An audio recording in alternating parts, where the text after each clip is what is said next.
Assalamualaikum warahmatullahi wabarakatuh. Alhamdulillahi rabbil alamin. Wassalatu wassalamu ala rasulillahil karim. Nabiyyina wa sayyidina Muhammadin wa ala alihi wa sahbihi ajma'in wa ba'd. Saudara-saudariku, apa kabar? Saya Adi Hidayat menyapa kembali teman-teman melalui channel YouTube Adi Hidayat Official. Alhamdulillah kita sangat bersyukur dianugerahi limpahan dan anugerah rahmat Allah Subhanahu wa taala yang bahkan telah mengantarkan kita pada momentum indah Idul Fitri 1445 Hijrah dalam nuansa berlebaran dan masih dalam suasana fitri itu. Perkenankan kami menegaskan kembali untuk mengucapkan selamat dan memohon maaf dari segala macam khilaf yang tentunya banyak sekali terjadi dan dilakukan. Semoga dengan permohonan maaf ini bisa melapangkan keadaan kita untuk saling berinteraksi dan menurunkan anugerah kasih sayang Allah Subhanahu wa taala yang menghimpun kita selalu dalam suasana harmoni. Teman-teman, di suasana Idul Fitri yang penuh dengan kebahagiaan, nostalgia, perjumpaan dengan keluarga itu tentu kita juga berupaya untuk selalu menambah wawasan, mendapatkan informasi baru yang dengan semua itu diharapkan muncul ide-ide cemerlang, langkah-langkah positif yang bisa memberikan gambaran kepada kita dan menginspirasi untuk menyusun berbagai macam kegiatan-kegiatan baik yang didedikasikan dalam konteks berkehidupan di masyarakat, bangsa, ataupun negara yang kita cintai ini, Indonesia. Dari sekian banyak informasi yang kita dapati, ada beberapa hal yang sangat menarik, khususnya bagi kita umat Islam, yaitu pada peristiwa yang baru-baru ini viral tentang khutbah Pendeta Gilbert Lumaindong yang disampaikan tentu terbatas di kalangan jemaat beliau. Tapi yang menjadi menarik bagi kita umat Islam dalam perbincangan atau penyampaian khutbah itu ada beberapa pengenalan tentang ibadah di Islam yang disinggung oleh beliau, dan itu tentunya satu hal yang menggembirakan untuk kita umat Islam. Untuk itu saya secara pribadi menyampaikan terima kasih Pendeta Gilbert karena sudah memperkenalkan tentang ajaran-ajaran di Islam di komunitas beliau khusus, sehingga teman-teman di Kristiani bisa mengenal setidaknya tentang sholat, tentang zakat, berapa kali ditunaikan oleh umat Islam yang selama ini mungkin ada yang belum kenal atau belum terbayangkan tentang itu semua. Dan ini juga memberikan peluang kepada kita semua untuk semakin menggali, mencintai, dan mempraktekkan lebih baik dan lebih khusyuk lagi, khususnya tentang beberapa bagian dari ritual ibadah yang beliau sempat singgung di lingkungan jemaatnya. Nah, teman-teman, ada 3 hal yang saya garis bawahi, saya catat, dan menjadi menarik untuk kita ulas sehingga memberikan satu pemahaman yang utuh dan juga memberikan penguat serta motivasi bagi kita saat menunaikan ibadah. Dan itulah indahnya dalam Islam. Tidak ada satupun ibadah di dalam Islam, apalagi aspek akidah, keyakinan. Jadi ada akidah, keyakinan, keimanan, iman dulu. Setelah kita beriman pada Tuhan yang kita yakini, Allah Subhanahu wa taala, lalu nanti implementasi dari keyakinan itu muncul ibadah, kan? Sebagai konsekuensi.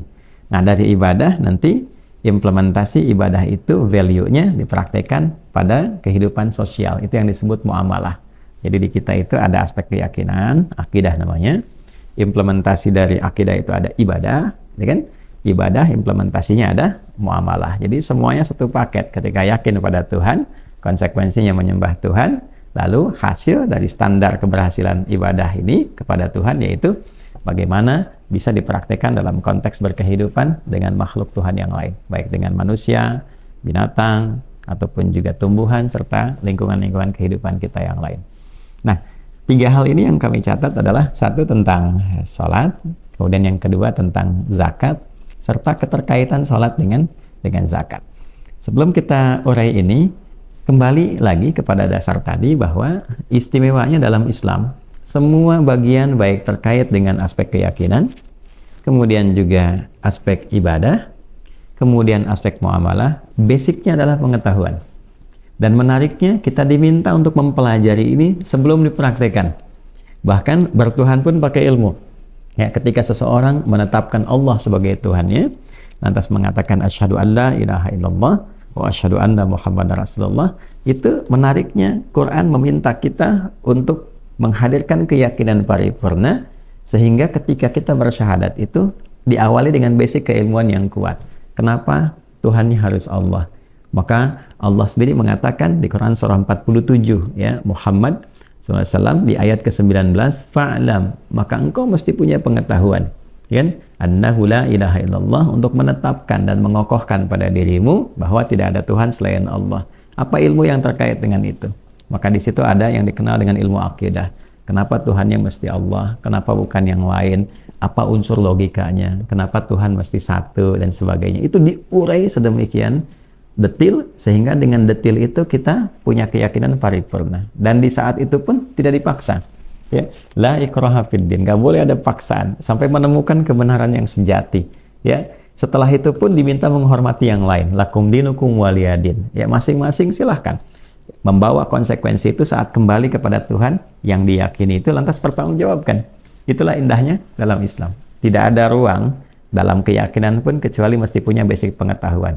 Minta untuk bertanya dulu secara kritis. Kenapa Tuhannya Allah? Kenapa mesti satu? Kenapa Tuhan tidak boleh dua atau lebih? Kenapa Tuhan bla bla bla tidak dilahirkan, tidak melahirkan, tidak punya sekutu dan sebagainya? Setelah tuntas ini dan diterima dengan logika yang benar, ya kan? Jadi aspek rasionalitasnya apa? Dalilnya apa? Sampai muncul dengan itu semua keyakinan paripurna. Silahkan. Ketika berikrar dengan itu semua, baru konsekuensinya apa? Pembuktian kebertuhanan itu. Ya, karena setiap komitmen itu butuh pembuktian. Suami pada istri mengatakan, saya mencintaimu, ya kan? Nah, bukti cintanya itu apa? Ya kan? Mesti ada pembuktian, kan? Ya kan? Ayah, ibu cinta, sayang pada anak, mesti ada pembuktian. Ya, baik itu melindungi, membelai, memberikan kebutuhan dan sebagainya, itu ekspresi dari satu komitmen yang telah dibangun. Semua yang dirasakan itu pasti butuh pembuktian. Apalagi komitmen dari hati yang paling dalam. Ya, kebahagiaan itu kan nggak kelihatan kalau nggak ada ekspresinya. Sama dengan kesedihan, kalau tidak kelihatan di raut wajah, gitu kan? Di matanya, nggak akan nampak orang ini bahagia atau sedih. Jadi butuh ekspresi. Nah, keimanan itu titik yang paling dalam. Ketika seseorang mengatakan saya beriman, yakin tanpa ragu, yakin kan bahasa hati. Yakin tanpa ragu akan satu-satunya Tuhan yang dipertuhankan, maka pembuktiannya apa? Dia butuh pembuktian. Nah, di titik inilah sholat menemukan momentumnya. Kalau bahasa Al-Quran itu, di Quran surah ke-20 Toha, di ayat yang ke-14. Ya, ketika Allah Subhanahu wa Ta'ala menyampaikan dengan sangat detil, bijak, dan terang. Innani anallahu la ilaha illa ana fa'budani wa aqimis salata lidzikri. Innani, sungguh aku tegaskan, tidak ada ragu di dalamnya bahwa aku, ya, innani anallah, akulah satu-satunya Tuhan yang dipertuhankan dan disembah. Jadi Allah itu punya dua arti utama. Satu-satunya yang dipertuhankan, kemudian satu-satunya yang disembah. Nah, setelah itu, la ilaha illa ana, maka detailnya, kalau sudah bertuhan kepada Allah, komitmen pertama menegaskan bahwa tidak ada Tuhan selain Allah. Satu-satunya yang dipertuhankan hanya Allah. Nah, lalu setelah kita bertuhan kepada Allah, pembuktiannya apa? Fa'budni. Konsekuensinya, buktikan kebertuhanan itu dengan menyembah. Gitu kan? Ya, kalau komitmen kita bertuhan, artinya kan kita hamba, ada Tuhan. Pembuktiannya kan menyembah Tuhannya. Ya kan? Pembuktian utama keimanan pada Tuhan. Caranya bagaimana? Didetilkan. Wa aqimis salat. Tunaikan salat. Wa aqimis salata lidzikri. Tunaikan salat itu sebagai pembuktian kebertuhanan engkau kepada aku, supaya engkau terkoneksi. Dalam arti terkoneksi itu terhubung, kita sebagai hamba, Allah sebagai Tuhan. Nah, dalam bahasa Arab itu sesuatu yang terkoneksi dengan kuat, tersambung dengan kuat, itu disebut silah namanya. Nah, ibadah yang menunjukkan konektivitas kita kepada Allah, yang sekaligus menggambarkan kita ini hamba, membuktikan kebertuhanan kepadanya dan terkoneksi kepadanya, disebut dengan sholat. Nah, jadi sholat itu sesungguhnya adalah pembuktian komitmen kita dalam bertuhan kepada Allah. Jadi Allah nggak butuh sholat kita. Ya, Allah nggak perlu ruku kita, sujud kita. Kita yang membuktikan kebertuhanan kita itu kepada Allah. Jadi konsekuensi logis seseorang bertuhan itu terlihat kepada sholatnya, pada ibadahnya.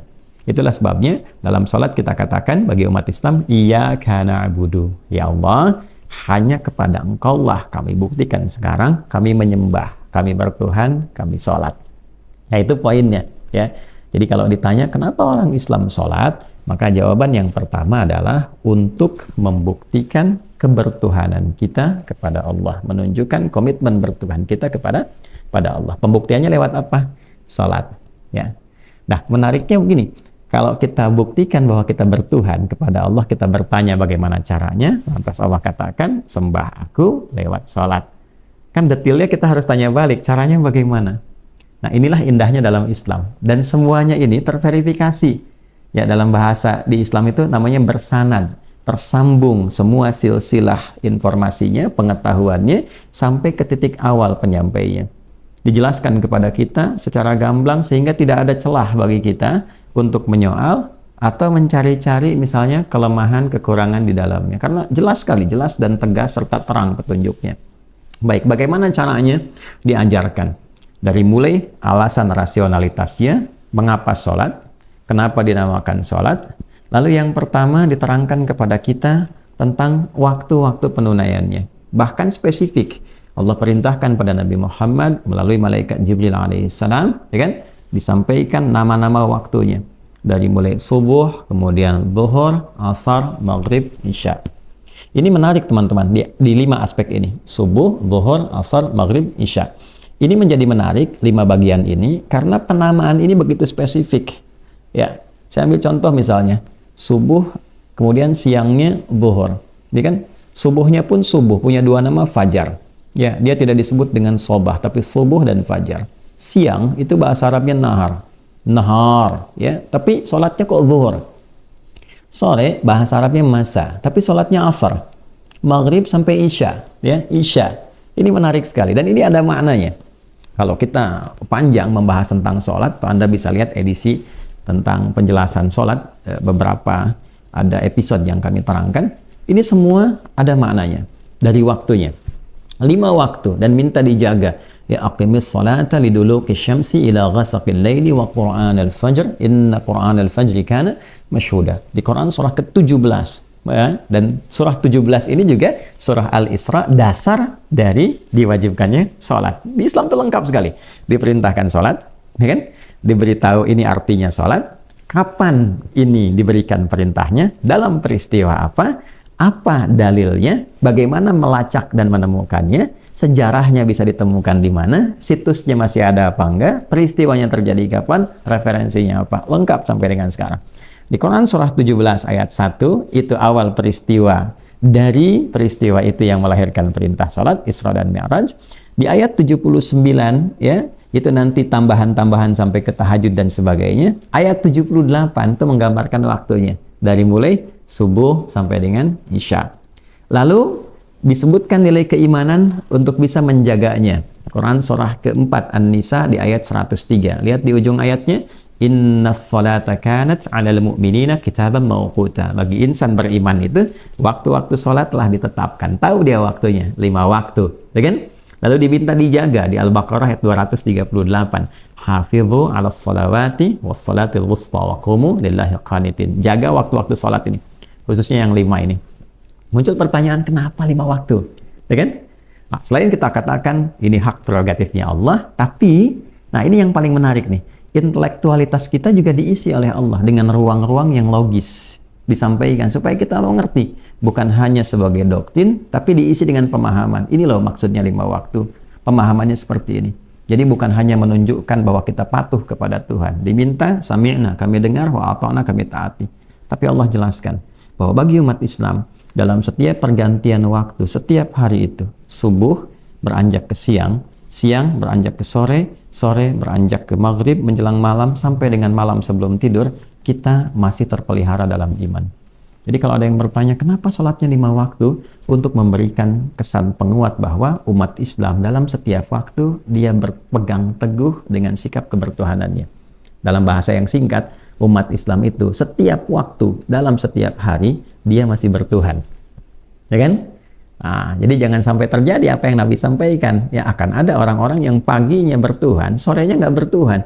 Ya yusbihu mu'mina wa yumsi kafira. untuk menjaga itu kita diingatkan, diperdengarkan di setiap telinga kita yang masih punya pendengaran. Bahasa Arabnya disebut dengan udhun, jamaknya disebut adzan. Nah, maka diperdengarkan lewat adzan 24 jam berputar sedunia bahwa kita punya Tuhan, ya kan? Karena itu ketika diperdengarkan, baru bangun tidur kita sadar kita bertuhan, kita ini hamba. Ya, berpindah ke siang kita masih bertuhan. Ya, sore masih bertuhan. Ya, mau maghrib masih bertuhan. Malam sebelum tidur pun kita adalah makhluk yang bertuhan. Nah, itulah sebabnya 5 waktu ketika kita kerjakan memberikan sebuah penguat bahwa kita punya Allah, kita bertuhan. Jangan sampai kita pulang dalam keadaan tidak bertuhan dari sekian waktu yang kita lalui. Ini gambaran dasar. Lalu menariknya, setelah paham waktunya dan mengerti kondisi kita dalam bertuhan itu, dijelaskan caranya. Begini caranya. Dari mulai menyiapkan diri, apa yang disebut dengan berwudu itu, ya kan?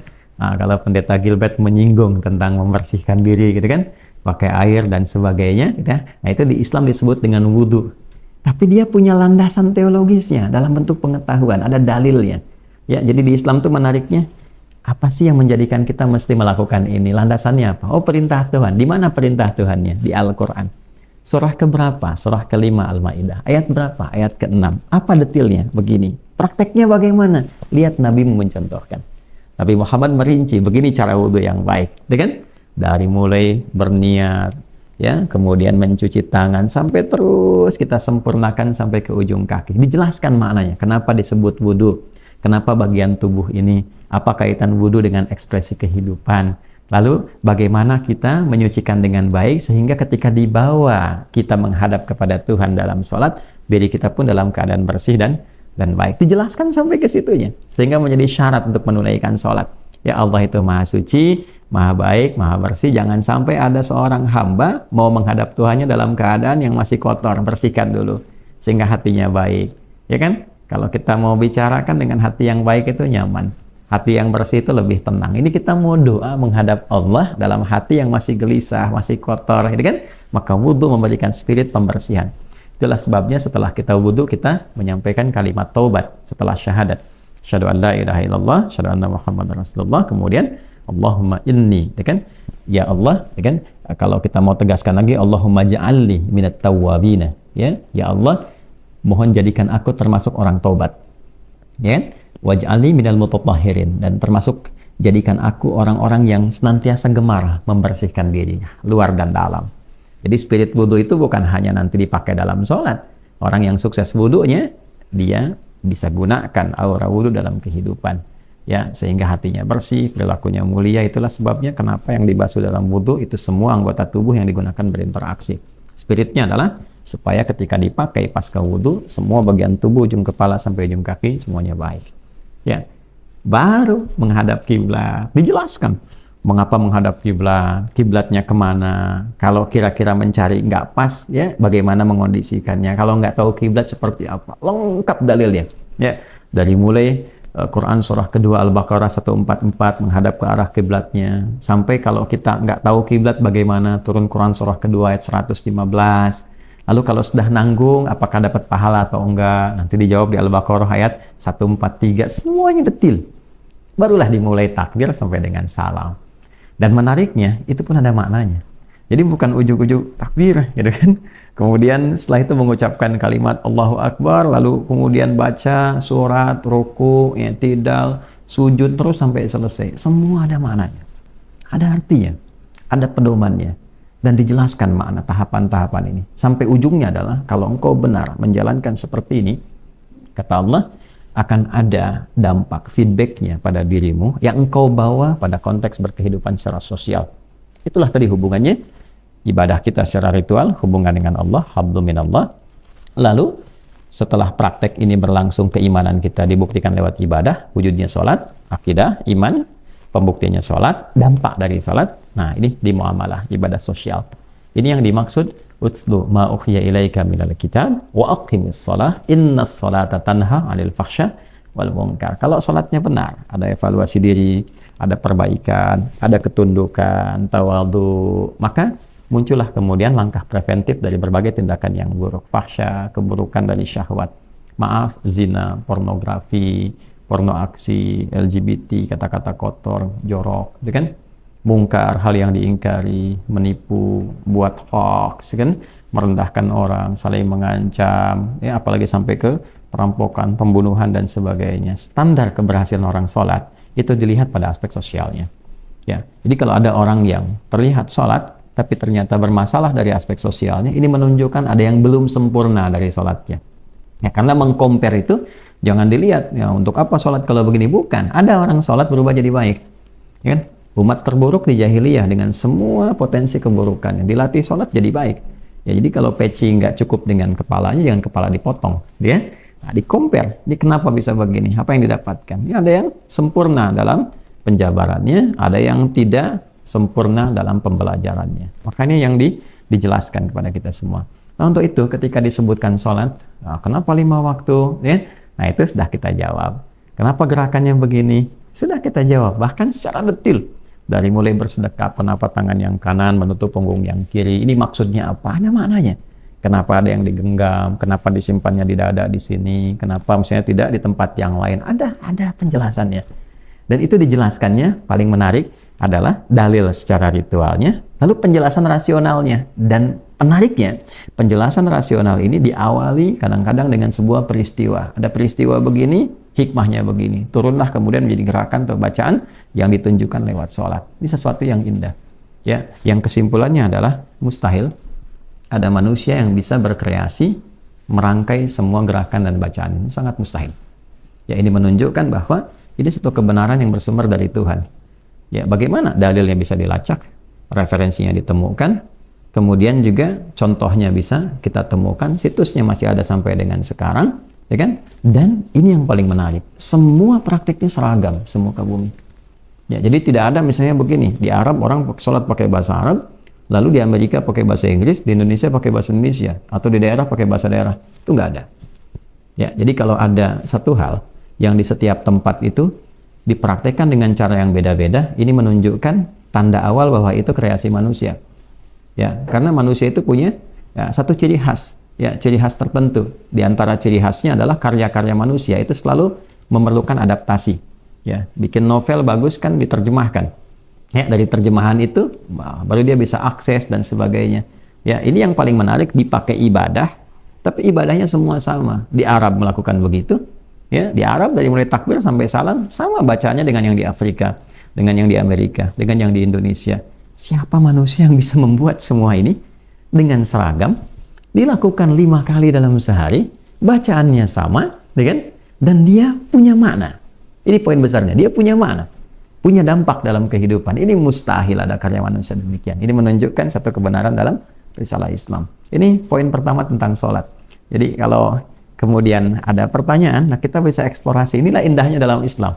Ya, dan membuka ruang untuk kritis. Jadi umat Islam boleh bertanya, ya kan? Boleh bertanya untuk mempelajari.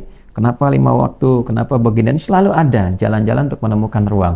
Dan ruang itu terbuka, didialogkan dalam konteks penambahan wawasan dan keilmuan. Itulah indahnya. Ya, jadi kita selalu punya apa yang disebut dengan dalil. Apa dalilnya? Apa turunannya? Apa maknanya? Nah, ini yang menjaga agama ini sehingga tidak ada ruang untuk kreativitas. Ya, nggak bisa orang Islam tiba-tiba datang kreatif mengatakan subuh jadi 3 misalnya. Nggak ada. Ya, di Islam itu sudah lengkap landasan ontologinya, landasan epistemologinya, sampai ke aksiologinya.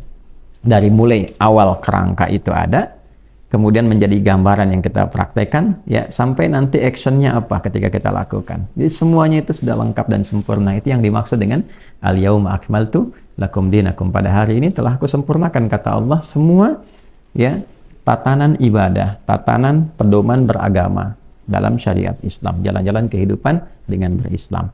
Nah, inilah pembuktian pertama tentang ibadah kita kepada Allah, ya, sebagai komitmen pertama kita bertuhan. Karena itu sholat letaknya setelah syahadat, karena komitmen dalam kita bertuhan itu praktikalnya sholat. Setelah syahadat kita mengakui Allah Tuhan yang satu-satunya layak disembah, yang esa, tidak beranak, tidak diperanakan, tidak bersekutu, al-ikhlas, kita buktikan lewat sholat. Nah, lalu turunan dari ibadah itu dari fisikal yang tidak butuh biaya. Ini sholat itu nggak ada biaya. Nah, di Islam itu menarik sekali ya. Sholat, pembuktian bertuhan, tidak ada biaya. Karena Tuhan kita bukan Tuhan materi. Ya, yang punya sifat materialistis. Tidak ada. Ya. Jadi, sekali lagi, Tuhan bahkan tidak butuh ruku dan sujud kita. Karena ini konsekuensi bertuhan kita. Ya, karena itu menjadi sesuatu yang dipertanyakan ketika orang sholat bayar misalnya. Ya, karena itu nggak ada orang ke masjid bayar untuk sholat, nggak ada. Silahkan sholat, dia berjamaah, dia baca Quran, dia kembali. Yang tidak ada skema begitu datang ke DKM bayar saya baru sholat, tidak ada.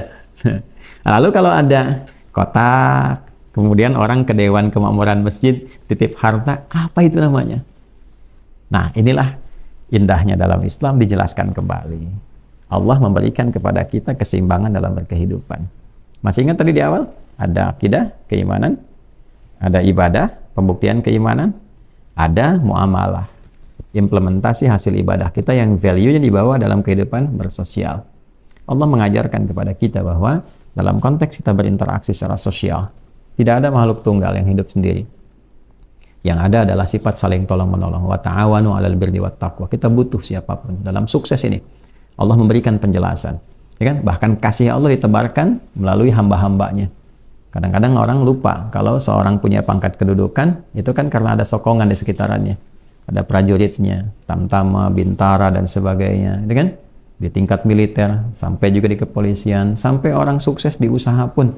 Ya, Anda jadi direktur, jadi manajer, jadi hebat, dan sebagainya. Nggak mungkin karena sendirian. Itu selalu ada orang-orang sekitaran yang mensupport kita, sadar atau tidak disadari. Ya, bagaimana orang berangkat ke kantor, jalan sudah bersih, bahkan makanan-makanan kotor yang tanpa disadari ada yang pungut, ada yang ambil, ada yang ngolah, dan sebagainya. Secara tidak langsung, sesungguhnya ia berkontribusi. Nah, kontribusi inilah yang secara sosial Allah meminta kita menjaga keseimbangan itu, supaya semua bisa saling memperhatikan, ya, saling asah, saling asih, saling asuh. Ya, kalau di Sunda itu ada asah, asih, dan asuh, mengasah diri kita, mengasihi orang, mengasuh, mensupport satu dengan yang lain sehingga semua merasakan kebahagiaan yang sama. Dengan kondisi itu hati kita selalu cenderung bersih. Jadi kalau ada harta tidak sombong, ya tidak terlalu bergantung pada harta, kemudian muncul sifat ria, lebih bersih karena merasa bahwa bukan kita saja yang punya peran mendapatkan harta ini, orang lain pun terlibat, ya kan? Nah, dari sifat bersih ini bertambah investasinya, investasi kebaikan, kemuliaan, orang juga senang, gitu kan? Dengan keadaan kita saling memperhatikan. Dalam bahasa yang singkat dan padat, sifat-sifat ini disebut zakat namanya. Zakat, ya. Quran surah ke-9 At-Taubah ketika Allah berfirman di ayat 103, "Khudz min amwalihim shadaqatan tutahhiruhum wa tuzakkihim biha." Muhammad SAW sampaikan kepada umatmu, ya, ambil, sampaikan, keluarkan, ya, zakatmu. Ya, ini dia. Apa fungsi zakat itu? Ya, shadaqatan sebagai pembuktian kebenaran imanmu kepada Tuhan dalam aspek harta. Jadi ada aspek fisik, ada aspek harta. Kalau engkau beriman kepada Tuhanmu, sampaikan Muhammad kepada umatmu, ya kan? Manage hartamu dengan baik. Ikuti petunjuk Allah. Apa petunjuknya? Bukan untuk Allah. Allah nggak butuh harta. Fisik aja kita tidak dibutuhkan ruku dan sujud. Ya, kita yang butuh Allah untuk pembuktian. Apalagi harta. Yang semuanya punya Tuhan juga. Kita kan dititipi aja. Maka Allah bimbing kita. Kalau kamu punya kesuksesan sampai batas ini, ya kan? Untuk keseimbangan dirimu, maka berbagi dengan sekitaranmu. Ini kualifikasinya. Ya, tutahhiruhum wa tuzakkihim biha. Ini bisa mencucikan diri kamu, memberikan nafas-nafas kebersihan yang mulia, punya sifat berbagi sehingga terjaga hartamu dalam kebaikan. Tanpa sadar itu mengembangkan kembali investasi hartamu dengan lebih baik. Nah, itulah yang Allah pandu. Jadi zakat itu panduan yang Allah berikan melalui manajemen harta, seperti apa mengolahnya supaya baik. Ke kita juga bersih, keluar juga baik. Maka keluarlah itu. Dalilnya apa? Di Islam itu selalu begitu. Dalilnya ini terang sekali. Ya, dan saking jelas dan terangnya ini tidak ada ruang-ruang bagi kita itu untuk berkreasi. Ya, kreativitas yang dimaksudkan itu ya untuk wah ini nilainya begini, ini seperti ini. Itu sudah sedemikian dikaji sampai kita menyadari betapa kasihnya Allah kepada kita. Itu ukurannya sempurna sekali. Ya, yang saya maksud sempurna itu begini. Kadar bagi zakat harta secara umum itu di 2,5% standarnya. Ya, baik.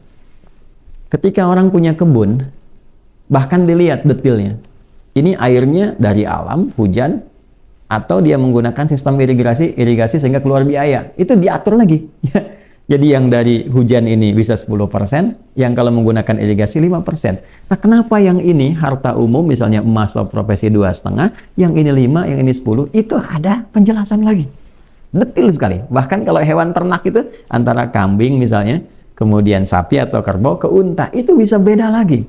Bahkan sampai ke usianya. Usia berapa ini baru boleh keluar? Sampai psikologi hewannya dilihat.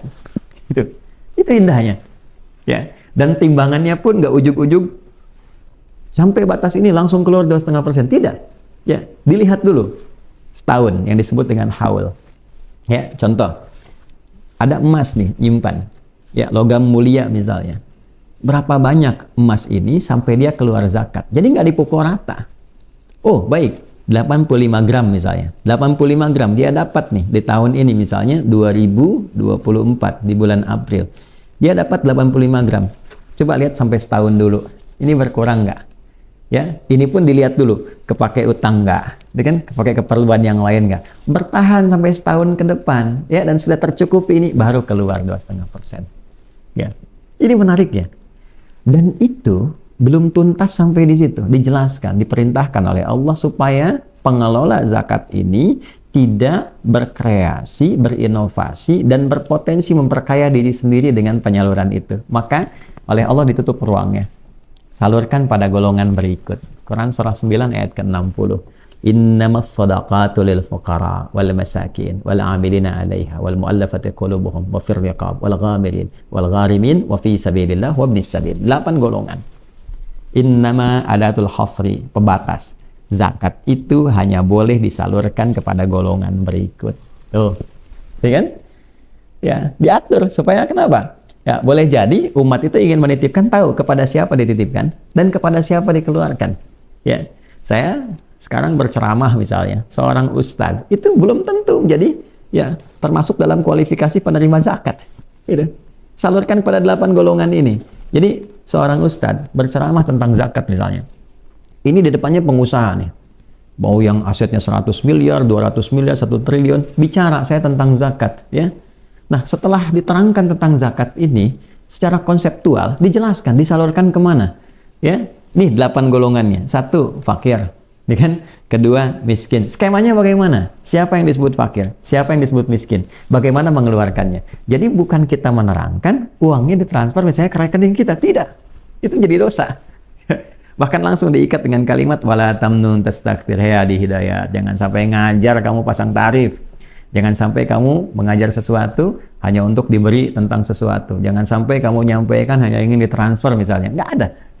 Secara konseptual, zakat itu ketika dikeluarkan, dikembalikan kepada orang-orang yang berpotensi. Mereka itu sesungguhnya mensupport keberhasilan kita.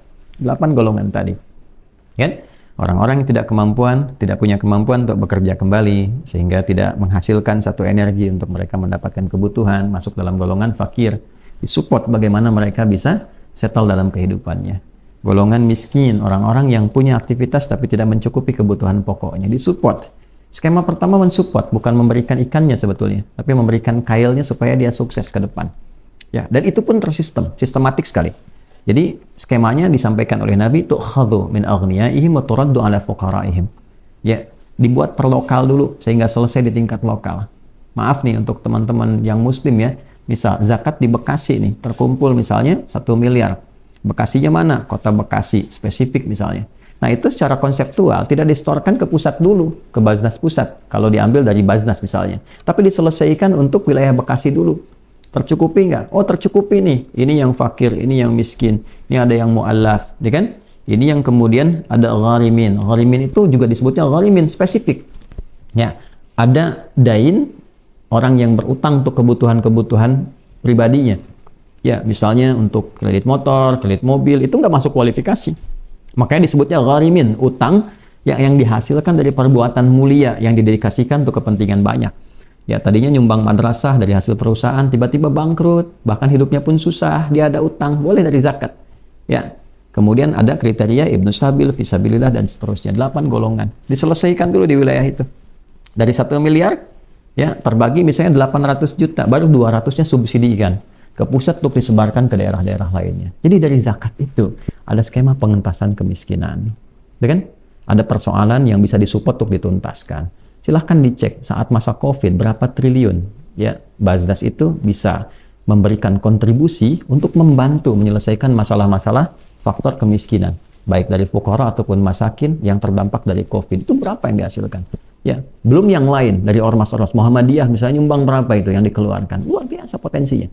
Jadi dari zakat kalau bisa benar-benar itu digunakan, itu sangat membantu dalam konteks kehidupan berbangsa bernegara. Pemerintah itu sangat ringan. Kalau zakat itu diformalkan untuk umat Islam, ada satu kewajiban yang dijamin oleh undang-undang, sifatnya memaksa untuk dikeluarkan, itu sangat membantu, terutama dalam aspek pengentasan kemiskinan. Jadi terjawab bagian kedua. Jadi tidak otomatis 2,5%. Ya, sedikit cuman segitu, tidak, ada skema-skemanya. Ini yang kebun, kan? Ini yang kemudian ternak, berbeda-beda tergantung dengan kadar maslahatnya. Nah, itulah standar. Ya, standar dan ada hikmahnya. Kesini maksudnya. Kalau kemudian dilihat, wah, tapi kan dia punya kemampuan lebih. Boleh kok, tidak dilarang. Islam kemudian menampilkan skema yang disebut dengan infak. Ini standarnya, ya kan? Kalau standar dibikin tinggi, kan tidak semua punya kesamaan dengan kuantitas harta yang serupa. Yang ini mungkin asetnya sekian, ini sekian. Tapi ketika dibuat 2,5%, secara psikologis juga manusianya melihat, oh ini wajar, ya kan? Bisa dikeluarkan. Dan kalau pengen nambah, boleh. Ya, silahkan. Ada skema infak namanya. Infak tambahan. Dan dirinci juga kepada siapa. Bahkan Allah itu membuat satu penjelasan yang detail dulu. Jangan sampai engkau pengen nambah di atas ini, tapi melupakan keluargamu. Ada infak wajib untuk anak istrimu dulu. An-Nisa ayat 34. Ar-rijalu qawwamuna 'alan nisa bima faddalallahu ba'dahum 'ala ba'din wa bima anfaqu min amwalihim. Ada infak untuk orang tua. Jangan sampai jauh-jauh, kan? Ayahnya, ibunya, saudaranya tidak mendapatkan perhatian. Turun Al-Baqarah ayat 215. Yas'alunaka madza yunfiqun. Mereka bertanya, konsultasi pada Muhammad, apa yang diinfakkan? Qul ma anfaqtum min khair. Kalau mau infak yang baik-baik. Kepada siapa? Lil walidain, orang tua, itu kan? Wal aqrabin kerabat, wal yatama, anak yatim. Anak yatim itu ada yang kaya. Yang kaya yang tidak mendapatkan kualifikasi zakat. Yatim, anaknya orang kaya, hartanya triliunan, bapaknya meninggal, gitu kan? Nah, dikasih zakat nggak mungkin. Tapi infak bisa. Dalam bentuk apa? Jangan kasih uang. Ya, udah kaya kok. Dia seneng mainan, robot-robotan berikan hadiah robot. Ya, jadi pengayomnya, jadi penguatnya, sesuai dengan sifatnya masing-masing. Ya, wal masakin wabnis sabil, orang-orang miskin, kemudian ibnus sabil. Ini juga dijelaskan kenapa masuk kategori itu. Baru umum dengan turunnya Al-Baqarah 261 rinci, terukur. Jadi ada ruangnya. Kapan seseorang berzakat, kapan seseorang berinfak. Pengen nambah, silahkan. Ya, dan secara psikologis itu bisa diterima, baik dengan akal sehat ataupun jiwa yang sehat. Ya, bisa dibayangkan seorang punya aset misalnya, ya dia 100 miliar. Ya, begitu kewajiban langsung harus keluar misalnya, ya 20%, 15%, 10%. Secara psikologis tentu akan sangat berpengaruh. Ya, 100 miliar kan kalau harus keluar 10% berarti kan 10 miliarnya. Ya kan? Tapi 2,5% secara psikologi, ya, dia masih kecil melihatnya, standar, wajar untuk dikeluarkan. Tapi saya merasanya kok sedikit, tambah dengan infak, silahkan ini. Ya, itu gambarannya. Dia semua timbangannya itu rata, terukur. Tapi dalam hal yang telah disampaikan pun, umat Islam diminta menghormati keyakinan-keyakinan lain. Silahkan, masing-masing punya pertimbangannya, masing-masing secara konseptual, ya punya caranya. Tapi dalam konteks ini, umat Islam diminta memahami dulu, ini loh spiritnya. Ini tujuannya, ini aspek pijaknya, ini arahnya. Nah, setelah itu diketahui, baru korelasi antara zakat dengan sholat. Jadi tidak ada hubungan 2,5% itu karena sedikit misalnya dalam tanda petik ditutup lewat sholat, itu nggak ada hubungannya. Ya, sholat dengan zakat dua hal yang terpisah. Ya, belum tentu orang sholat wajib zakat. Belum tentu. Ya, orang sholat kalau belum punya kuantitas harta yang mencukupi untuk zakat, tidak wajib baginya zakat. Ya, yang mengikat itu sholatnya, karena ekspresi dari bagian kepala sampai dengan kakinya yang telah Tuhan ciptakan. Allah ciptakan diri kita sebagai seorang hamba. Kita menghamba dari ujung kepala sampai ujung kaki. Karena itu bukan sekedar berdiri, ya, tapi kita turunkan dari ujung kepala sampai ujung kaki kita, menempel telapak tangan sampai ke kaki, sampai bagian terhormat kita di kening untuk menunjukkan kita hamba. Jadi dari ujung kepala sampai ujung kaki kita menghamba secara fisikal. Makanya diikat wajib sholat itu, ya, dilakukan sepanjang hidup dalam keadaan apapun. Nggak bisa berdiri duduk, nggak bisa duduk berbaring, dengan isyarat, karena untuk menunjukkan kehambaan kita dari hidup sampai menjelang wafat. Kalau sudah tak mampu sholat, ya disolatkan. Dari mata masih membuka sampai mata sudah tertutup, ya, jadi terbukanya sholat, setelah tertutup disolatkan. Nah, itu ya hikmahnya. Adapun korelasi dengan zakat itu tidak ada kaitan secara langsung sholat menutupi zakat atau sebaliknya, nggak ada. Ya, zakat itu ibadah terpisah. Ya, skemanya adalah skema sosial dengan tujuan yang tadi telah disampaikan. Jadi bukan karena 2,5% ditutup dengan 5 waktu dalam sholat 17 rakaat, nggak ada hubungan. Ya, sekali lagi, orang yang sholat belum tentu dia zakat kalau belum masuk nisabnya, punya kecukupan harta yang harus dikeluarkan, belum masuk haulnya, durasi waktu yang bisa dikeluarkan. Sebaliknya, orang zakat sebesar apapun nggak sholat, salah dia, dosa, tetap dosa. Jadi di Islam tuh nggak bisa sholat ditutup zakat, nggak bisa, sholat ditutup infak, nggak bisa. Ya, bahkan orang mau infak, harta dia sebumi untuk tutup sholat itu nggak bisa, tetap sholat. Karena sholat itu ada persamaan di dalamnya. Mau kaya, mau miskin, mau crazy rich, ya, mau rich yang tidak crazy, mau crazy yang tidak rich dan sebagainya. Ya, sepanjang masih punya sifat penghambaan, semua sholat dengan cara yang sama. Ya, presiden dengan rakyat caranya sama, sujudnya sama, berapa bagiannya sama, karena statusnya disamakan sebagai hamba. Ya kan? Nah, ketika masuk lingkup sosial, aspek-aspek manfaat dari segi harta, keluarlah skema tadi. Nah, jadi ini tidak ada kaitan jumlah ya 2,5% dengan sholat secara langsung, tidak ada. Yang ada kaitannya adalah semuanya adalah pembuktian keberhambaan kita kepada Allah. Nah, untuk pengetahuan bagi teman-teman di non-muslim, di Islam itu aspek ibadah secara umumnya dibagi 3 bagian. Ibadah fisik, seperti sholat, ini fisik saja, tidak ada harta di dalamnya. Ya, kecuali pakaian yang melekat pada tubuh kita untuk menutup aurat. Dan yang kedua adalah ibadah harta. Jadi keluarnya dalam bentuk harta sebagai kepatuhan ketaatan kita pada Allah Subhanahu wa taala. Ya, skemanya ada zakat dengan kualifikasi tertentu, ada infak seperti tadi yang telah saya sampaikan dengan secara umum itu disebut dengan sedekah. Sedekah itu nama umum bagi semua bagian ibadah. Yang ketiga ada gabungan antara fisik dengan harta. Ya, jadi untuk menunaikan ibadah fisik itu perlu harta disiapkan. Contohnya apa? Haji, umrah. Orang nggak mungkin berangkat tanpa ada persiapan harta, maka ada yang nabung. Masya Allah di daerah itu investasinya dari mulai tanah dibeli, berapa tahun dijual hanya untuk bisa umrah, bisa haji, gitu kan? Nah, ketika sampai ke sana ibadahnya ibadah fisik.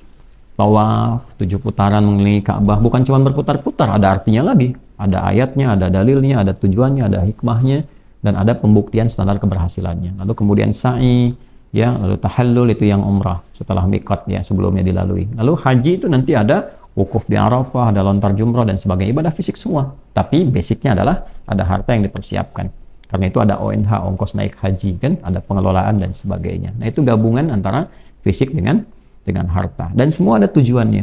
Ada latihannya dan ada konsepsi keduniaannya. Ada nanti dampak keyakinan akhiratnya. Kalau kita kerjakan begini, meninggal, nanti setelah meninggal apa dijelaskan? Runtut sekali. Ya, minimal kita punya harapan. Kalau ada orang nggak percaya itu pilihannya masing-masing. Tapi kan sama-sama meninggal.